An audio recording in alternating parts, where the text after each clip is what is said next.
The third day is over. You have 7 more left to work. Tomorrow, the 4th day,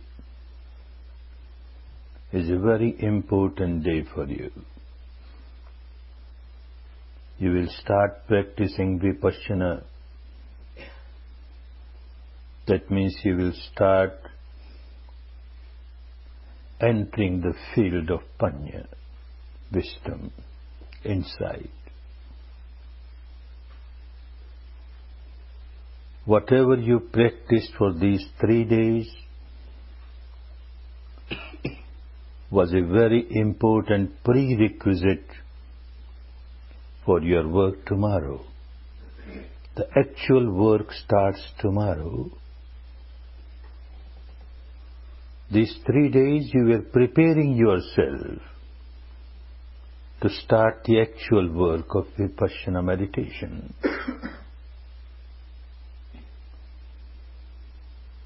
Without strong Sila, it is not possible to practice Vipassana, not possible to get the results, proper results of Vipassana. Without good Samadhi, it is not possible to practice Vipassana. Therefore, these 3 days, you are observing your 5 precepts, the Sila that you had taken on the first day. This was the foundation. Stronger the foundation, the stronger the building will be on the foundation. So with a strong foundation, you started working with Samadhi, practicing Anapana. Sila is necessary to have right type of Samadhi. Even 25 centuries back in India, and so also to some extent even today, there were teachers, there are teachers who give no importance to Sila. They say, not necessary, you do whatever you like, whatever you feel pleasant to you. Carry on. But still you can meditate and get all the pleasant experiences of meditation. The aim is to get some pleasant experience of meditation. But Vipassana is not for that. Vipassana is to get the mind purified at the deepest level, at the root level, for which not ordinary Samadhi, but Samma Samadhi is necessary, the right type of Samadhi. So perfect Sila is necessary for right type of Samadhi, and right type of Samadhi is necessary to develop Panya. And Panya is necessary to reach the final goal of full liberation, full enlightenment. Sila for Samadhi, Samadhi for Panya, Panya for Vimutti, that is liberation. This is just when you start the work, but as you proceed, you find all 3 of them, Sila, Samadhi, Panya, they start helping each other. It's like a tripod with 3 legs. Even if one is weak, it can't stand. All 3 must be strong. Sila will help, Samadhi will help Panya. Samadhi will help, Sila will help Panya. Panya will help, Sila will help Samadhi. All 3 are interlinked and they start helping each other. If one is perfect in Sila, good. It gives its own benefits, good results. But merely having perfection in Sila alone cannot take one to the final goal of full liberation. One is perfect in Sila and has very deep experience of Samadhi, yet this also cannot take to the goal of full liberation. Panya is necessary. This person who became fully enlightened, Siddhartha Gautama. His life was full of Sila even from the young age, childhood age. And then he practiced Samadhi. Living the householder's life, he went to different teachers. The highest Samadhi of those days, 8 absorption Samadhis. He practiced all that. And yet he found that he is not fully liberated. Because he noticed at the depth of the mind, there are sleeping defilements, which are like sleeping volcanoes. So long as these volcanoes are there, they can erupt any time, will overpower you. And again you will be full of misery. Roots have to be taken out. Roots of impurities at the depth of the mind has to be taken out. And for that, he continued his search and rediscovered this technique of Vipassana. This is Panya. Only by practicing Vipassana, he could develop his Panya and become an enlightened person. Otherwise, it would have been impossible.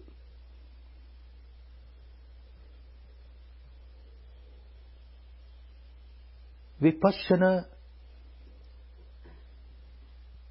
was lost to the country. Talk was there. Panya was lost to the country in its perfection. He rediscovered that. 3 parts of Dhamma, the Eightfold Noble Path in Sila, which was there. 3 parts of Samadhi, the Eightfold Path, were there. Now another 2 parts which come under Panya, that is Samma Sankappo, Samma Ditti, Samma Sankappo, right type of thoughts. When someone comes to a course like this, initially, at the surface level of the mind, there are certain impurities which keeps one very agitated. Some impact on the mind of some incident. And then one starts observing the respiration, the thoughts become very predominant, and many a times the thoughts are full of defilements. In some cases there might be anger. In some cases hatred. In some cases lot of sadness, depression. In some cases maybe passion. These thoughts keep on overpowering. And you try your best to come back to respiration. Thoughts keep on overpowering you, come to respiration. 1 day, 2 days, 3 days, you find not that all the thoughts have gone away, but the pattern of the thought has changed now. It is not as violent as it was before. Thoughts are still there, but now thoughts are mostly pertaining to Dhamma, pertaining to the path. One starts understanding what the path is, how I should meditate, what is the proper way of meditation, what are the difficulties, all that keep coming in the mind. Not the thoughts of harming somebody. This is Samma Sankappa. Still, it is not the right type of Panya which made him fully enlightened.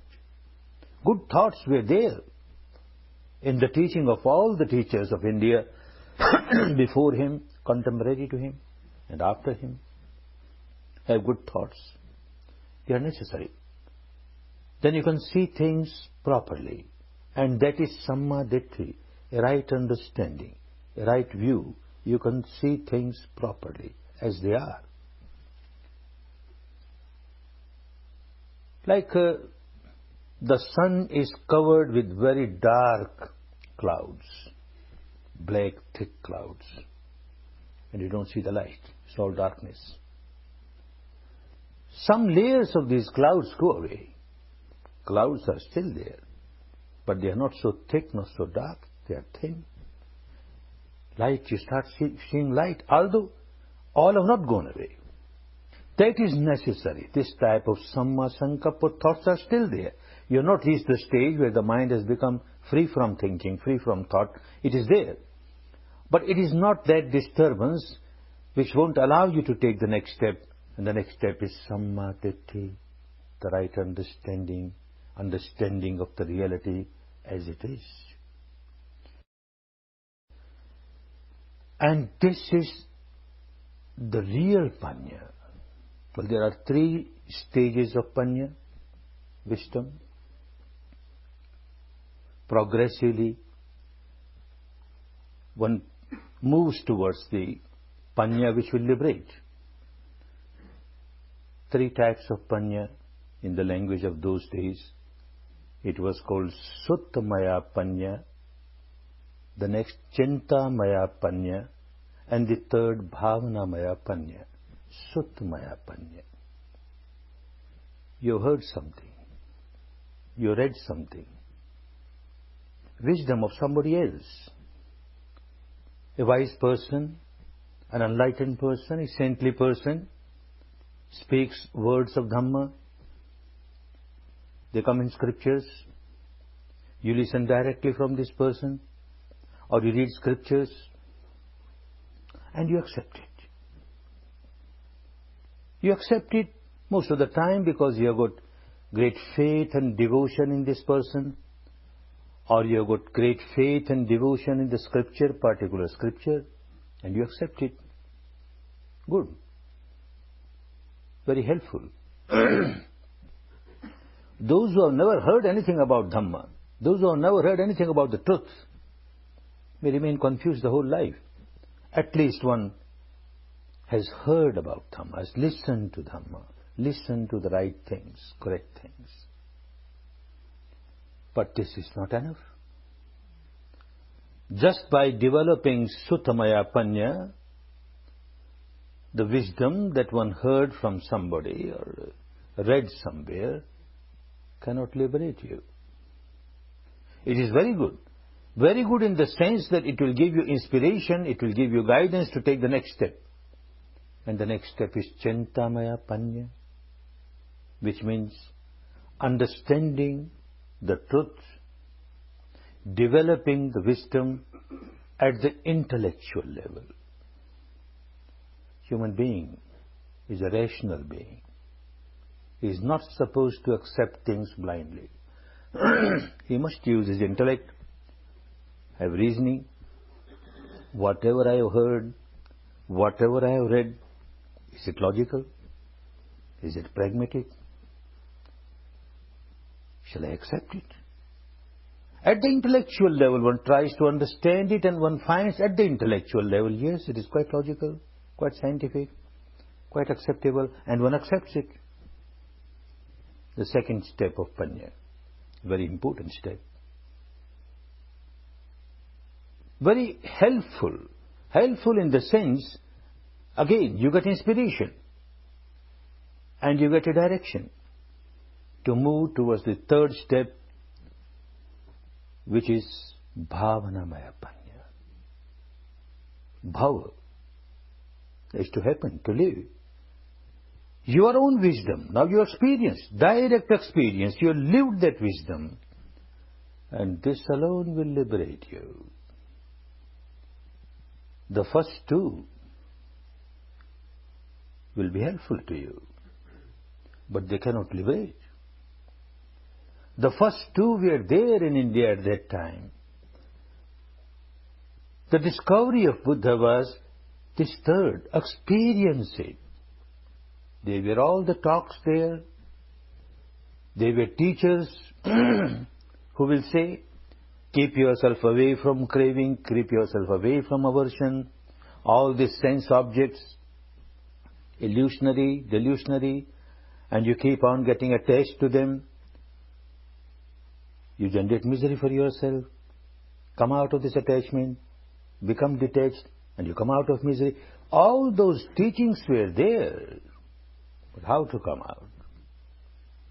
Unless one has developed Bhavanamaya panya, the wisdom, with direct experience, this starts helping one to come out of the misery. First and the second can be very helpful, can be very harmful also. Many a times they become very harmful. Like Sutmaya Panya. Someone is born in a particular family, brought up in a particular society, having faith in a particular tradition, particular scripture, belief. From the young age one gets the mind conditioned with all those acceptances, all those philosophies, beliefs, dogmas. And one starts feeling that this is perfectly all right. All other traditions are useless. They are not correct. My tradition, this is the best. And I accept it. One does not take the next step at all. One feels perfectly satisfied. I have accepted the truth that our scripture says, the truth that our saints have said, the truth that the founder of our religion has said. It is wonderful. That becomes a great barrier, a bondage. Such person will never use the intellect, will never try to reason what is being taught. Far away. To develop one's own ability to experience it is far away. It becomes a big bondage. If someone who is convinced with the Sutamaya Panya and yet, being a human being, a human species, wants to reason out things and he starts reasoning. Is it true? Is it correct? Is it acceptable? Is it pragmatic? Then the elders get worried. The elders of the family, the elders of the society, the elders of this particular community, they don't like it. They say, oh, you don't have belief. You don't have faith in our scriptures. You don't have faith in the founder of our religion. If you doubt, then you know what the result will be. After death, you will go to hell. And then a description of hell is given. So terrible. And he says, no, Baba, no. I don't like to go to that hell. I accept reasonable or unreasonable, pragmatic or non-pragmatic, anything I accept. I don't want to go to hell. So poor fellow, he accepts it out of fear. Same very elders, they've got another way. And they will say, look, if you accept whatever is written in our scriptures, whatever our tradition says, our philosophy says, if you accept it, then you know what will happen. After death, you will get heaven. And then a wonderful description of heaven. So wonderful, so wonderful. You will enjoy all the sensual pleasures there. Celestial pleasures. So wonderful, which you can't get in this world. The mouth starts watering. Wonderful. If I get that, I accept everything. I don't mind accepting. By accepting, if I get that heaven, I'm the first person to accept. You accept it. So you accept it either out of blind faith, or you accept out of fear, or you accept out of greed. You are just accepting. You are not using your grey matter to understand what it is. And somebody has taken the next step. That also can become a big bondage. Many a times it so happens. You start reasoning, you find very logical. And especially the belief of your own tradition. Like a good lawyer, you'll find so many ways of convincing yourself, this is correct. Our tradition says so. It is correct. You keep on arguing yourself and get yourself convinced. Yes, this is correct. And that's the end of it. Now I know everything. My intellect says this is correct. And you inflate ego. I know everything now. I am such a wise person. I can write books upon books on this philosophy, on this belief. I can give lectures. I can have debates, arguments, discussion to prove that every other belief is wrong. This belief is correct. And this madness will not allow him to take the next step. So these two can become big hindrance. If one starts taking the step in the Bhavanamaya Panya, then you start experiencing the reality yourself. So long as you are not experienced, the reality is no reality for you. It is always distorted. Each individual has to experience the truth oneself to reach the final goal.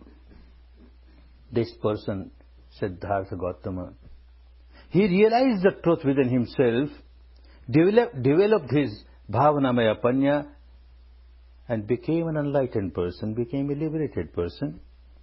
This Panya that is developed within himself could liberate only one person, not two. And that one person was Gautama, Siddhartha Gautama, none else. None else can liberate it because of his wisdom. Others can get guidance, others can get inspiration, that's all right. But each individual has to develop one's own wisdom to reach the final goal of full liberation. One's own wisdom, Bhavanamaya Panya, the wisdom that you lived, you experienced. This alone can break the bondages of ignorance, of craving, of aversion, of negativity.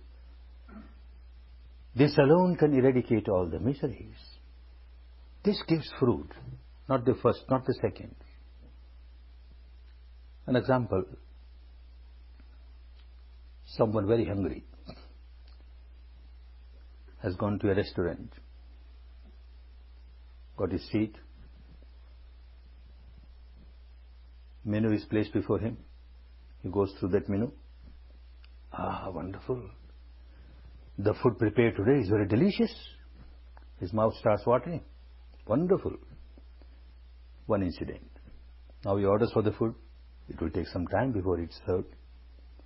And he looks around, people who had come earlier, they are already served food and they are taking their food. And they are enjoying it. Certainly, the food is very delicious today. Look, everybody is enjoying. Again, the mouth starts watering. Second incident. Third incident, the food is served to this person and he starts enjoying it. The first was Sutmaya Panya, that menu card only he had read. He had not tasted it.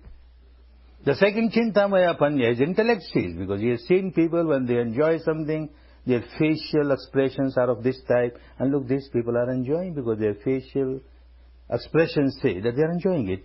Certainly, it must be very delicious. He has not tasted himself. Only the third time when it was given to him, he started eating it, tasting it, then yes, he started really enjoying it. This is Bhavanamaya Panya. The first and the second cannot make you taste the reality. Another example. Someone is sick, goes to a doctor. Doctor examines and then writes medicine, a prescription on a paper. Very happy, comes back home. Has great faith in the doctor. Nothing wrong, one must have faith in one's doctor, physician. But how this faith becomes blind faith, devotion becomes blind devotion. In his house, on the altar, he places a statue of the doctor, picture of the doctor, and offers sweet and fruits and flowers and incense, and then makes 108 rounds around it and bows down 3 times. What does that help? Takes out that piece of paper and keeps on reciting. 1 pill in the morning, 1 pill in the afternoon, 1 pill in the evening, 1 pill in the morning, 1 pill in the afternoon. What does one get? Madness. This is what happens when the faith becomes blind faith, the devotion becomes blind devotion. All right, second incident. After all, a human being, a rational being, so he runs to the doctor. Why you gave me this piece of paper? And what is this? How will it help me? The doctor is an intelligent fellow. He says, well, look, this is your disease. And this is the cause of the disease. If you take this medicine, this cause will get eradicated. When the cause gets eradicated, your sickness gets eradicated. Ah, wonderful. Now I understand. My doctor is so wonderful. His medicine is so wonderful. And what he does now? Coming back home, he starts fighting with all the neighbors. Useless. Your doctors are all useless. My doctor is wonderful.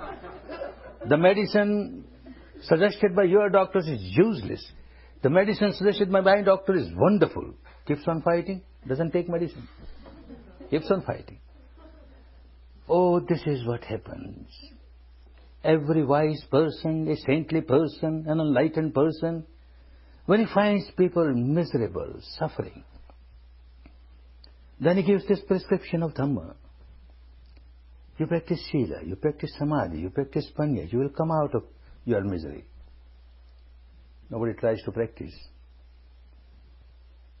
They start different sects, beliefs, dogmas, rites, rituals, and get involved in that, and nobody practices. No benefit. And the third Panya, Bhavanamaya Panya, is to apply Dhamma in life by direct experience. It is only this which gives the benefit. Your own direct experience. Now the difficulty comes, how to have direct experience? Direct experience of this mind-matter phenomena. How a constant interaction is going on, and because of that, how the negativity gets originated, and then it starts multiplying, starts overpowering you, and how with the understanding of that you can stop the arising of this negativity. Even if it has arisen, you won't allow it to multiply and overpower you. All that has to be experienced. And that is all that is happening at the depth of the mind.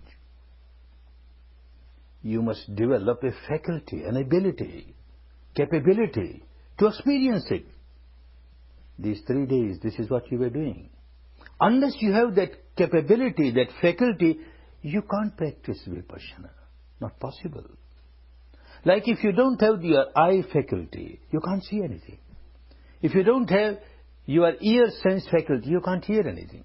Similarly, this mind faculty which takes you to the depth of the mind and matter interaction, unless you have this faculty, you can't. An example. 2 friends, young boys, very poor, live the life of beggar. They go around and beg food. One of them is blind, birth blind. One day it so happened that this friend who was blind, birth blind, he had very high fever. So the other friend said, all right, you stay here. I will go around and beg food, and when we shall eat together. He went. And it so happened that day, a housewife felt very compassionate, and she offered a very sweet dish. In our country we call it kheer, a pudding prepared from milk and rice and dry fruits and sweet, etc. This was offered. He was very happy. He enjoyed it. But this is liquid, and he has no container to take for his friend. So he could not bring to the friend. Came back and very honestly told him, today in the begging I got this kheer, so delicious. But sorry, I could not bring for you. I had no container. All right, you didn't bring. But tell me, what is this kheer? You don't know what is kheer? I don't know what is kheer. Oh, it is white. Because made of milk, so white. White. Hey, what is white? You don't know what is white? I don't know what is white. It's not black. But what is black? You don't know white, you don't know black. What sort of person you are? I don't know what's white, what's black. Birth blind. How can I know what's white, what's black? He was looking here and there, and he saw one white duck, caught hold of it and brought, look, white like this duck. White like this duck?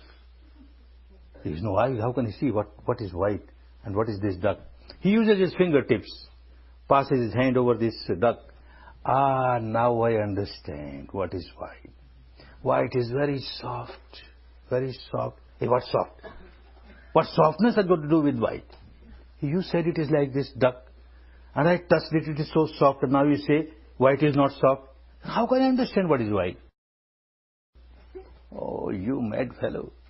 I told you white is like this duck, and you can't understand it. All right, let me examine again. And he examines again. From the beak he starts up to the end of the plume, the whole body. Now I understand. It is crooked. Why it is crooked? So for all those people who talk of high philosophies, but have never experienced anything, because they don't have the faculty to experience it, for them the truth is always crooked. The whole life the truth will remain crooked. They can't understand. This faculty to experience the truth is very important, and this is what you started doing. If you are just working with your Shila and don't take the next step of Samadhi, you would not have got this faculty.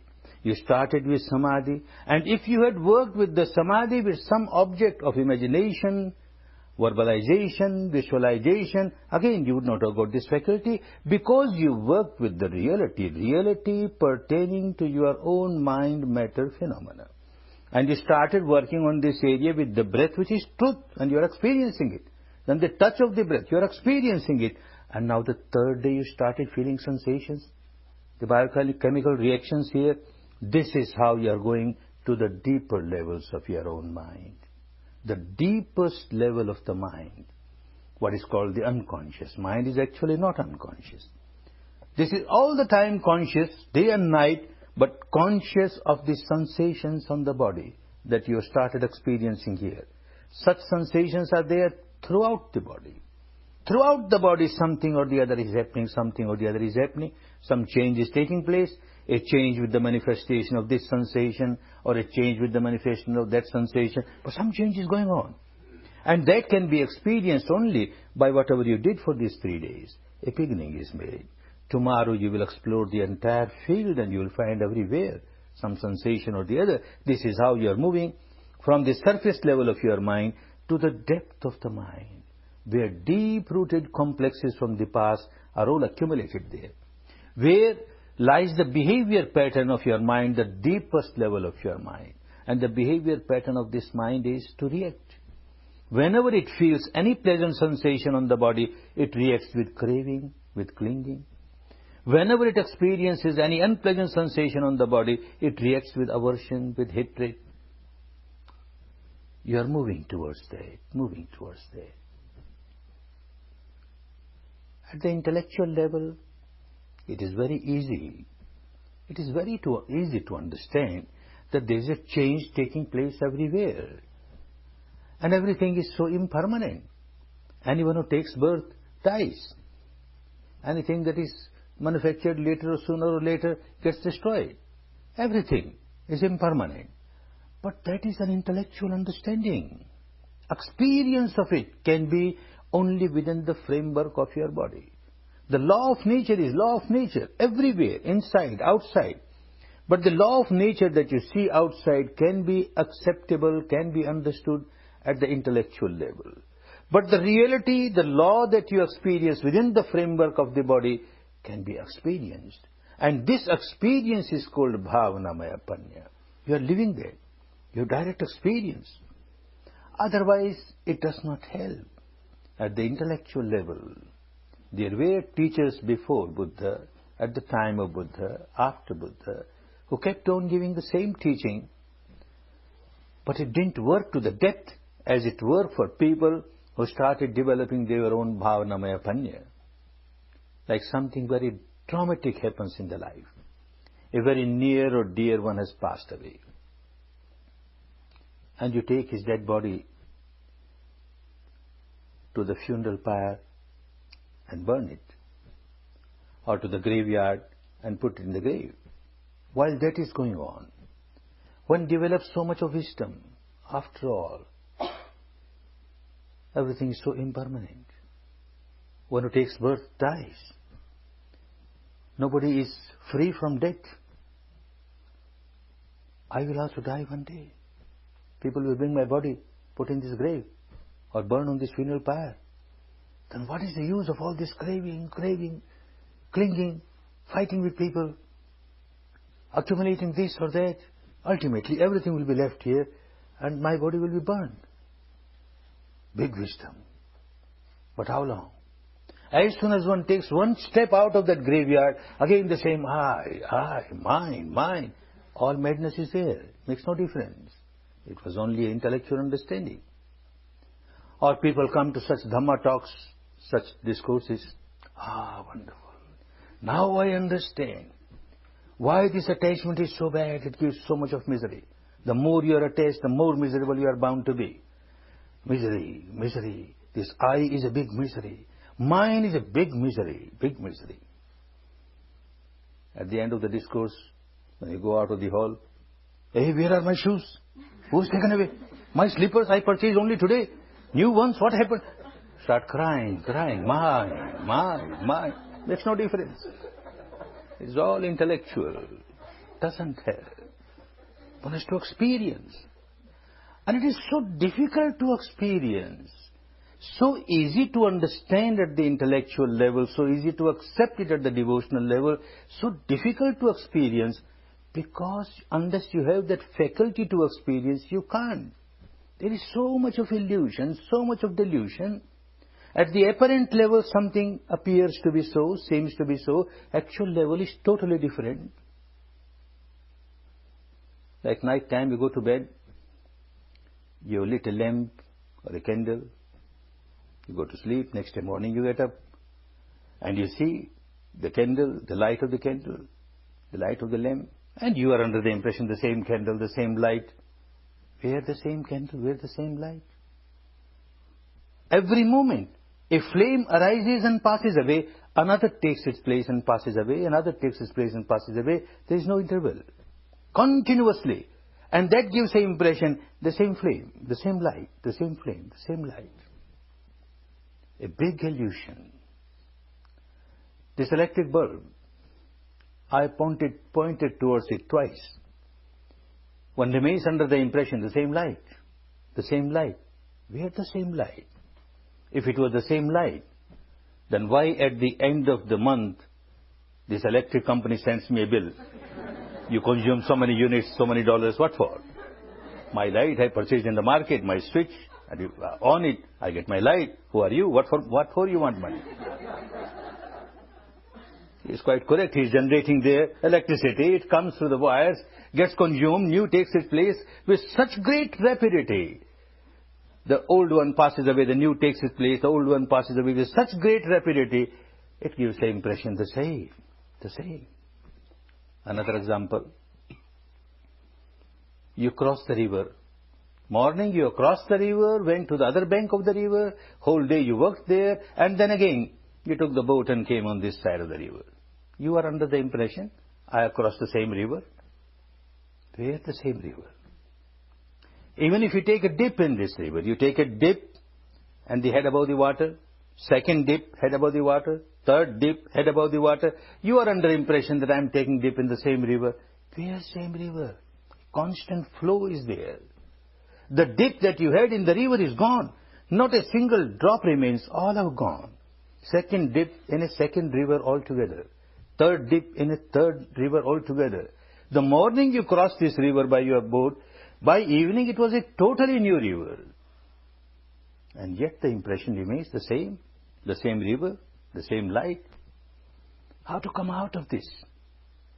Certain things which are within the capacity of your sense organs, you have got eyes and you can see things, there is a limitation for that.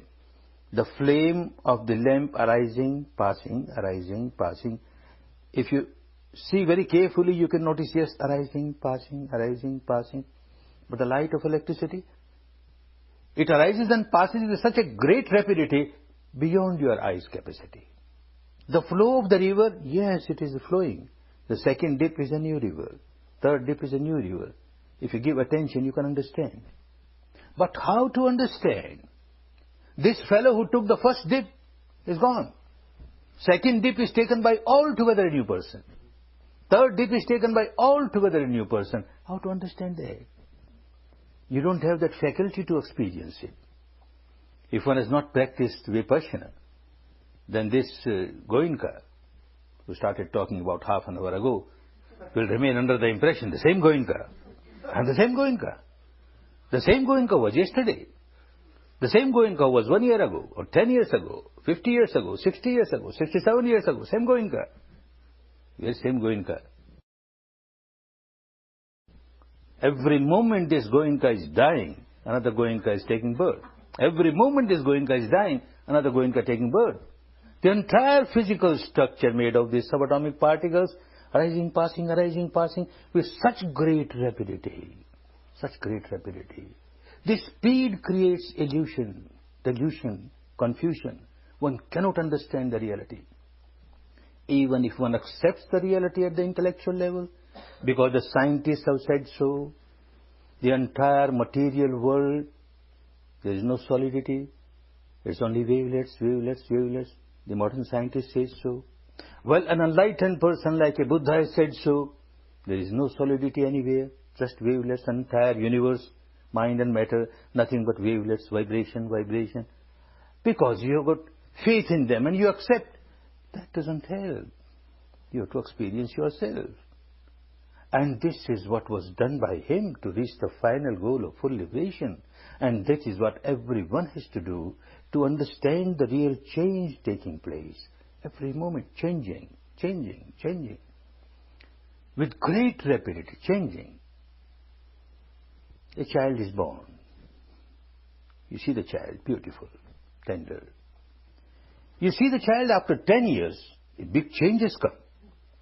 And you see with the interval of 20 years, big change, 30, 40, 60, 80 years, unbelievable. The same child? How he became like this? And how he became like this? Not that at the end of every 10 years, he went to bed and some God Almighty passed a magic wand over his body and he got a changed person. Nothing doing. Every moment change is taking place, every moment changing, decaying, growing, decaying. This is the law of nature. This law of nature, if one accepts at the intellectual level or at the devotional level, does not help at all. It is just an intellectual pleasure, intellectual entertainment, or a devotional pleasure, a devotional entertainment. It won't help. But at the actual level, when one starts experiencing it, it makes such a big difference. Such a big difference. And this is what he did. What you started doing is just a very tiny step. It's a long path. One has to investigate so much deep inside to understand what this material structure is, what this mind is, and what interaction is going on at a very deep level. And this made him fully enlightened. Dividing, dissecting, disintegrating, dissolving, he reached the stage where he came to the ultimate truth pertaining to the matter, the ultimate truth pertaining to the mind, the ultimate truth pertaining to the mental contents, the mental concomitants which arise with the mind. And then it transcended that and experienced something which is beyond mind and matter. For the matter, dividing, dissecting, he came to the tiniest subatomic particle of which the entire body is made, the tiniest, to which he gave a name, Kalapa. Kalapa means a unit, a material unit. Tiniest material unit which cannot be further separated. He called it Atta Kalapa. Atta means 8. 8 things joined together make this unit, and these 8 things cannot be separated. They are always together. The 4 basic elements like earth, water, fire, air, and each one has its own characteristic. Joined together 8. These characteristics are more important, and that can be experienced. When one reaches to that stage, then it becomes easy to understand the mind also at the ultimate level. This is the reality of the mind at the ultimate level. This is the reality of every mental content at the ultimate level. And this made him understand what is this mind-matter phenomena. With such a great rapidity, all wavelets, but with such a great rapidity, things arise, pass. He says, by the time I snap my fingers, or by the time I blink. This tiny little subatomic particle arises, passes, trillions of times. A Western scientist also has come to the same conclusion. A professor in Berkeley University, he was studying, trying to understand how this atom is working. This was clear to the scientists of the West a century ago, that there is no solidity in the material world, mere wavelets. He was eager to know, very inquisitive to know, the tiniest particle, how many times it arises and passes in 1 second. And to find out that, he invented a instrument which he very rightly called bubble chamber. Like bubble, it arises, passes. And with the help of this bubble chamber, he could find out and then announce that this tiniest atom, it arises and passes in 1 second, 22 zeros after 1. 22 zeros after 1. Another scientist in the East says that by the time I snap my fingers or blink my eyes, trillions of times it arises and passes. They came to the same conclusion. And yet, what a great difference. What a great difference. Quite a few students from this part of the world, California, Berkeley, they came to India, took courses when they heard about this professor. And he is a very renowned professor. He passed away recently, and he got Nobel Prize. And Nobel Prize is not given to any Tom, Dick and Harry. Somebody must have invented something which people didn't know. So he was a very famous man. So out of inquisitiveness, they went, curiosity to see this person who reached the stage which an enlightened person reached. And they found him a bundle of misery, full of tension. Why he could not come out of his misery? Why he could not come out of his tension? Whereas somebody coming to the same conclusion got free from all miseries. Because Bhavanamaya Panya was missing. He had come to this conclusion with the help of his apparatus, his instrument, the bubble chamber. He has great faith in this bubble chamber. He has great faith in his own intellect. And he says it is so. But this person is not using any scientific instrument or apparatus, only his experience, direct experience. And this makes all the difference. When you go deep inside to understand the reality of your mind and matter interaction, it is not for the sake of curiosity, not to quench the thirst of your inquisitiveness. It is, the purpose of it is to come out of the ignorance and see how, out of ignorance, you keep on generating impurity after impurity, defilement after defilement, negativity after negativity, and you become a bundle of misery. To change that habit pattern, one has to go deep inside, and experience the truth. The first truth which one starts experiencing is the truth of change. Every moment a change is taking place. The entire mind-matter phenomena, constantly changing. And that is understood at the experiential level. Everything is changing. There is nothing throughout the physical structure or the mental structure, as you keep on dividing, dissecting, disintegrating, dissolving, nothing which you can say, this is the hard core and now this remains permanent. You keep on exploring. If there is any hard core, let me see. Let me experience it. And this is what the Bhavanamaya Panya will do. The anicca, the change, is experienced now. The change is not accepted merely at the level of intellect, not accepted merely at the level of devotion, at the actual level. Change. Initially, you come across very solidified, intense, apparent reality. This body, so solidified, made of bones and flesh, etc. And what you feel on the body, all solidified, intense, like pressure, like heaviness, like numbness, like heat, like pain, all solidified and intensified. As you started observing here, you will start observing things throughout the body, and you observe objectively. Not that all the time you will observe objectively, it takes time, but you start working on that. Few moments you get when you observe really objectively. And as you are observing objectively, you find the mind is becoming sharper and sharper. And as the mind becomes sharper and sharper, it starts experiencing subtler and subtler reality. The intensity. Through the intensities, through the solidity, you start piercing, penetrating, and you start experiencing subtler reality, subtler reality, subtler reality. Till one reaches the experience where the entire material structure, the entire mental structure is nothing but vibrations, vibrations arising, passing. Bubbles arising, passing, wavelets arising, passing. Constant flow, constant flux. Then you are experiencing the truth of impermanence. It is not merely an intellectual game. It is not merely an emotional or devotional game. It's the actual experience of the truth, that what you experience within the framework of the body is a constant flux, a constant flow, every moment changing. Then the madness goes away. Madness of what? Madness of attachment towards this physical structure. Madness of attachments towards this mental structure, the combination of the two.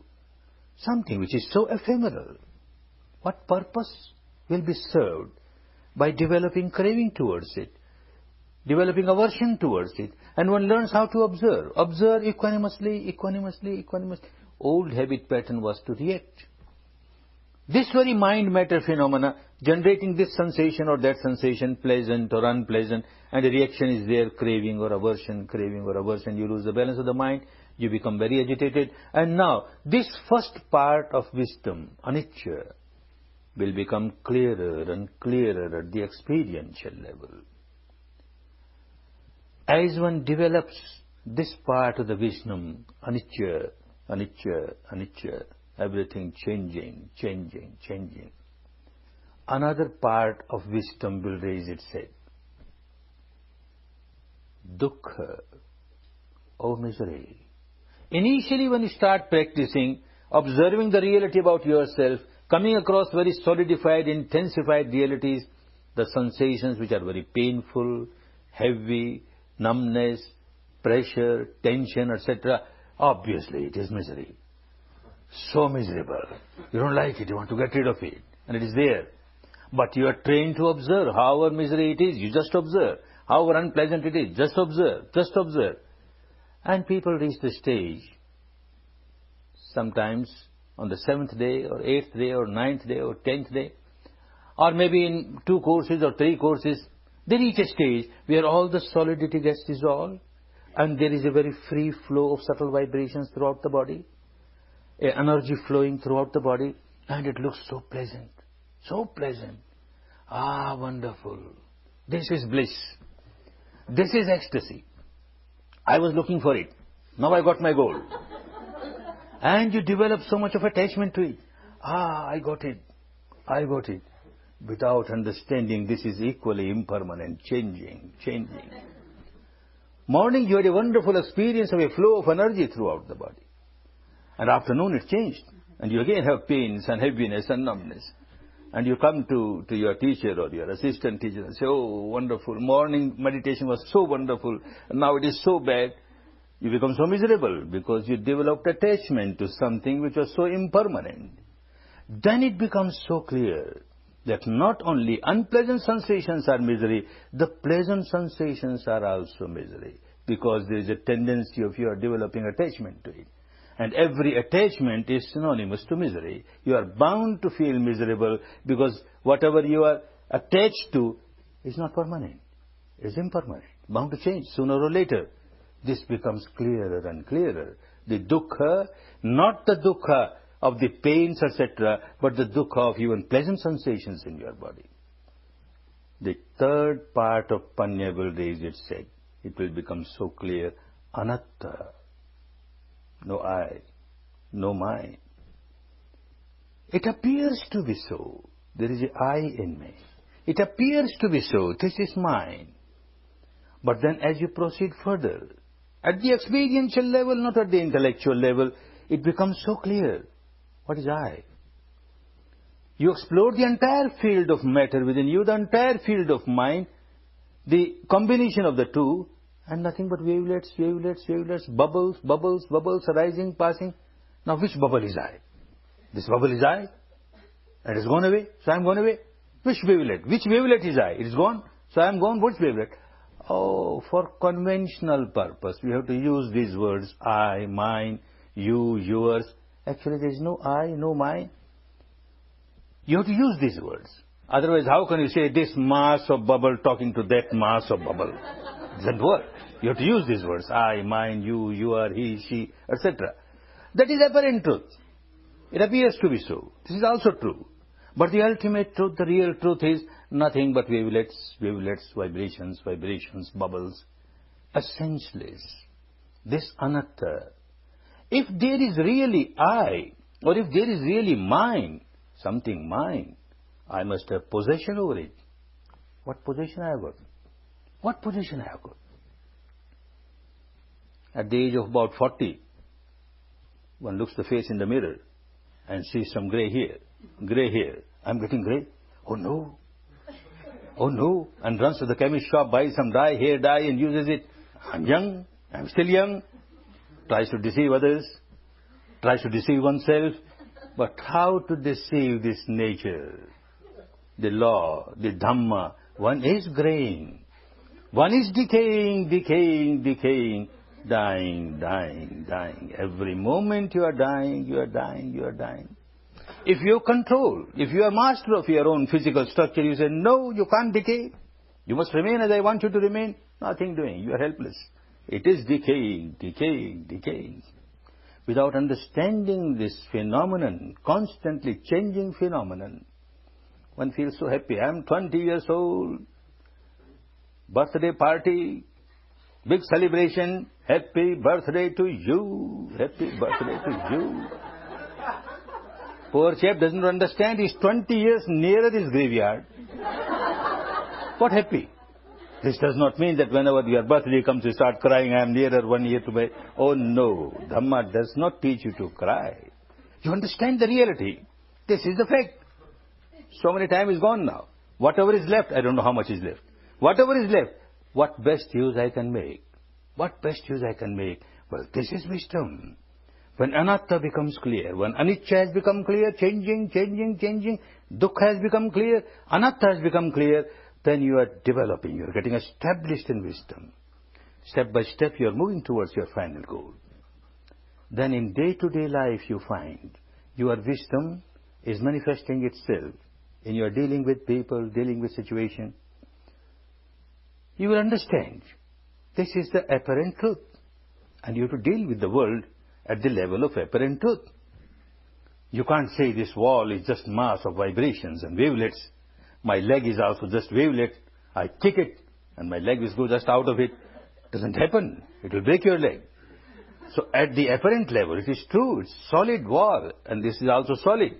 But at the ultimate level, mere vibration, vibration. This also mere vibration, vibration. So that you don't develop attachment towards it. And when that starts happening, you learn how to observe things not just in a solidified reality, apparent reality. Apparent reality is so. Solidified reality. You will feel like dividing it, dissecting it, disintegrating it, and see the ultimate truth. When one does not have proper wisdom, and a man looks at the solidified body of a woman, so beautiful, so beautiful. Or a woman looks at the solidified body of a man, oh, so beautiful, so beautiful. When you develop in Dhamma, you will try to understand what beautiful. Let me see. Let me divide, dissect, disintegrate and see what's beautiful. You start from the top of the head.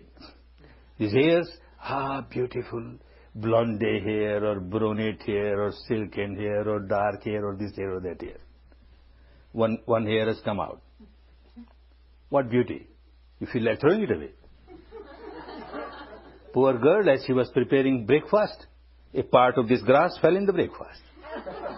And he offered to the hubby. And the hubby found out. Hair, oh dirty hair. You spoiled my breakfast. What dirty hair? Whole evening, whole night you are praising beautiful hair, beautiful hair. Now it has come with your food. Eat it. Why shout? It was beautiful only when it was integrated. When it remained integrated, it was beautiful. The moment it got disintegrated, you know, no beauty. What else beautiful? Move further. You come to the teeth. Ah, wonderful, so beautiful. Rows of pearls. Pearls. One tooth has come out, broken. A pearl has come out. A valuable pearl. Keep it in the safe, in the treasury. Throw it away, a piece of bone. It's a piece of bone the moment it gets disintegrated. When it is integrated, it is a pearl, valuable pearl, a row of pearl. And what else as you move further? Oh, these nails, so beautiful nails. And so well nail polished. To suit the color of the skin or to suit the color of the gown or the sari, so beautiful, so beautiful. And the same story, poor girl, she was clipping her nails and some part of these nails fell in the food. And the husband saw nails, dirty nails. What dirty nails? Beautiful nails, beautiful nail polished, and your food is so beautiful, joined together, doubly beautiful. Eat it. What beautiful? What is beautiful? A student comes to me and says, in the West, you know what we say is beautiful. Tell me what is beautiful. Please don't talk about these things. In the West, we say beauty is 1/16th of an inch deep. This skin looks so glossy, so smooth. This is beauty. Is it? Take a razor, peel little bit of it, and see what beautiful. You feel like throwing it away. You can't keep it. What beautiful? Is there anything beautiful inside? If there was anything beautiful, it should come out through this hole or that hole. From which hole, what beauty comes out? What beauty comes out? The nature is really very kind to us. Otherwise, if whatever is inside, it was outside, and whatever is outside, it was inside, what would have been our condition? Fighting with the crows, the eagles, the vultures, the dogs, life would have been horrible. What is beautiful? This does not mean that Dhamma will teach you that you start hating people. Oh, you not beautiful, you are ugly, you are mass of bubble. I am also mass of bubble. Dhamma will not teach hatred. As you go deeper and deeper and understanding, develop your panya, mind becomes purer and purer, and pure mind is full of love, infinite love, full of compassion, infinite compassion, full of joy, sympathetic joy, infinite sympathetic joy, and infinite equanimity, balance. You can't hate anybody. Mere love, goodwill, compassion, love, goodwill. The path takes us to that stage where we come out of our misery, we come out of our defilements and live a real liberated life, an enlightened life, a good life, good for us and good for others, for which each individual has to work. Good that you have come here to work. You made a proper preparation these 3 days, and tomorrow you will be entering the field of Panya, starting Vipassana. But understand, when you start Vipassana, don't expect that as soon as you start observing the reality, you will see trillions of subatomic particles arising and passing. Oh, no. Initially, you will have all these pains and pressures and heaviness, and slowly they will get disintegrated. You will feel a flow of energy, but don't expect anything. Let it happen as it happens, from moment to moment, from moment to moment. Just accept the reality from moment to moment, from moment to moment, and leave it to nature. Leave it to Dhamma. You just accept whatever crops up at this moment within the framework of your body, free from all imaginations, free from all verbalization, free from all visualizations, the reality as it is pertaining to your mind-matter phenomena. And certainly, this technique will help you and take you to the final goal. Make best use of the time. The wonderful time. You're given 10 days of your life. You must get best result of these 10 days. And you will get best results. Work diligently. Work ardently. Work patiently and persistently. Patiently and persistently. And come out of all your bondages, all your miseries, to enjoy real peace, real harmony, real happiness, real happiness. Bhavatu sarva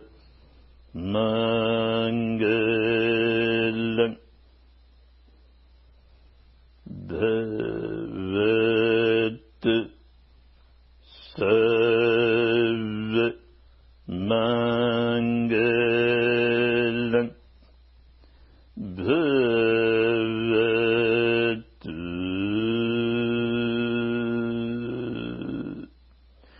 sarvamangalam.